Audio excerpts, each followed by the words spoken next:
அடுத்தபடியாக அடிக்கடி சொல்லிக் கொண்டிருக்கக்கூடிய செய்தி தான், ஒவ்வொரு அரபி மதரசாக்கள்லேயும் இந்த ரமதான் முடிஞ்ச அப்புறம் தான் ஆரம்பம் கல்வி ஆண்டு துவக்கம்னு சொல்கிறோம் இல்லையா. ரமதானுக்கு பிறகு கல்வி ஆண்டு துவக்கம். இப்போ நம்ம ஸ்கூல்களில் ஏப்ரல் மேலே தான் கல்வி ஆண்டு முடியும், அப்புறம் லீவுக்கு அப்புறம் ஆரம்பிப்பாங்க. அப்புறம் அரபி கல்லூரிகள், அரபி மதரசாக்கள், மக்தபுகள் எல்லாம் ரமதானுக்கு பிறகு அந்த 15ஆம் தேதி அதுக்குள்ளே ஆரம்பிச்சிருவாங்க, ஷவ்வால்லையே ஆரம்பிச்சிருவாங்க. அப்போ எல்லா உலகில் உண்டான எல்லா மதரசாக்கள், காலேஜுகள் எல்லாம் இஸ்லாமிய காலேஜ் ஆரம்பமாயிடும். அந்த அடிப்படையில் நம்முடைய ஊரில் இருக்கிற மதரசா எல்லாம் ஞாபகம் இருக்குது.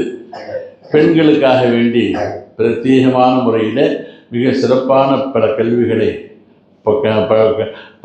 பட்ட படிப்புகளை எல்லாம் வச்சுருக்கிறாங்க. அதெல்லாம் இன்ஷா அல்லாஹ் அது மிக நடத்திட்டு இருக்கிறாங்க.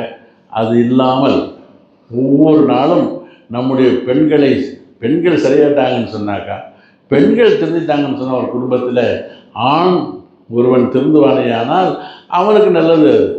ஆனால் ஒரு பெண் ஹிதாயத்து பெற்று அவள் ஒரு நல்ல சாலிகான பெண்மணியாக மாறுவாளேயானால் அவளுடைய அந்த மாற்றம் ஒரு பரம்பரைக்கே உள்ளது.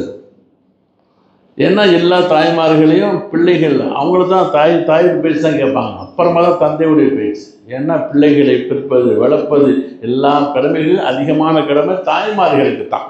அப்போ தாய்மார்கள் சரியாக திருந்தி மார்க்க முறைப்படி அவர்களுடைய வாழ்க்கை அமையும் பொழுது அந்த குடும்பம், அந்த மஹல்லா, ஏரியா, அவங்க பரம்பரையே சிறந்த பரம்பரையாக மாறிடுறாங்க.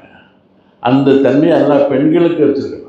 அப்போ பெண்களுக்கு மார்க்க கல்வி புகட்டுவது அவ்வளோ அவசியமான ஒன்று. இது அறிஞ்சு தான் ஒவ்வொரு ஊர்கள்லேயும் ஆரம்பங்கள் இல்லாமல் இருந்துச்சு. பெண்கள் அந்த சின்ன கொஞ்சம் பார்த்தா ஓதுவாங்க. இப்போ பெண்களுடைய கல்வியில் அதிகமான அக்கறைகள் இருந்து பல நிறுவனங்களை செஞ்சுட்டு இருக்கிறாங்க. அந்த அடிப்படையில் நம்முடைய மதரசா, இந்த பெண்களுடைய மதரசாவும் சரி, நிஸ்வான மதரசாவும் சரி, வரக்கூடிய 30ஆம் தேதி ஆரம்பிக்கப்பட இருக்கின்றது. ரொம்ப குறைந்த எண்ணிக்கையில் தான் சேர்ந்துட்டு இருக்கிறாங்க. மற்ற இடங்கள் மதரசாக்கள் மாதிரி இத்தனை மணிக்கு தான் வரணும், இத்தனை மணிக்கு முடிஞ்சிடும், இடையில வந்தால் படிக்க முடியாது, அப்படியெல்லாம் இல்லை. ஏன்னா பெண்களுக்கு எல்லாருக்கும் எல்லா நேரங்கள்லேயும் ஓய்வு கிடைக்கிறது இல்லை. உங்களுக்கு எப்போ ஓய்வு கிடைக்குமோ அந்த நேரத்தை அவங்கள்ட்ட சொல்லிட்டீங்கன்னு சொன்னால் அவங்க கரெக்ட் பண்ணிக்குவாங்க. இவங்க 10 மணிக்கு தான் வருவாங்க, இவங்களுக்கு 12 மணிக்கு தான் வருவாங்க, இவங்க 2 மணிக்கு தான் வருவாங்க என்பதாக அவரவர்களுக்கு தனியான நேரங்கள் ஒதுக்கப்பட்டு உங்களுடைய நலனுக்காக வேண்டி அந்த கல்வி சாலையை இயங்கிட்டு இருக்குது. அதனால் பெண்கள் கவனம் வைப்பது ஒரு முக்கியமான செய்தின்னு சொன்னால் அதை ஆர்வப்படுத்துவது ஆண்கள் தான், நம்ம தான் செய்யணும். அப்போது போங்கம்மா, இப்போ நல்லா படிங்க என்பதாக ஆர்வப்படுத்தி அனுப்பி வைக்கிற அந்த பொறுப்பு நம்முடைய பொறுப்பு. இன்ஷா அல்லாஹ் செய்யலாங்களா? யாரெல்லாம் மதரசாவுக்கு இது வரைக்கும் பிள்ளைகள் சேராமல் இருக்கிறாங்க, நம்முடைய பெண் பிள்ளைகள், நம்முடைய மனைவிமார்கள் போகாமல் இருக்கிறாங்கன்னு சொன்னால் இன்ஷா அல்லாஹ் என்ன வயசாக இருந்தாலும் பரவாயில்லை, எல்லாரும் சொர்க்கத்துக்கு தான் போயாகும்.